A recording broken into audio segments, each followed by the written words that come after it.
ইকবাল হোসেন কাজল ভাইয়ের জানাজা উপস্থিত, আমার শ্রদ্ধাভাজন মুরব্বী, রাজনৈতিক গুরু, এই এলাকার প্রত্যেকটি মানুষের স্পন্দন, কুমিল্লা ৬ সংসদীয় আসনের মাননীয় সংসদ আলহাজ মুল্লক চৌধুরী সাহেব উপস্থিত, বিএনপি ছাত্রদল, যুবদল, স্বেচ্ছাসেবক দল, শ্রমিক দল, সকল অঙ্গ সংগঠনের নেতৃবৃন্দ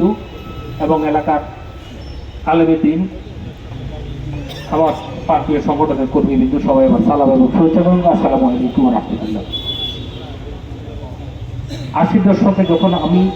ব্যক্তিগতভাবে যখন রাজনীতি শুরু করেছি, আমাদের এই রাজনৈতিক সহকর্মী হিসাবে কাজল ভাই ছিলেন, মরহুম আবুল কাসেম সাহেব ছিলেন, আমরা হাতে গোনা অল্প কিছু লোক তখনকার সময় আমরা এই বিএনপি রাজনীতিটা আমরা করেছি। আমরা ওই সময়কালীন সময়ে যে সমস্ত নেতাকর্মী আছে, একজনও আজ অধিপতি পর্যন্ত বিএনপি ছেড়ে যায়নি।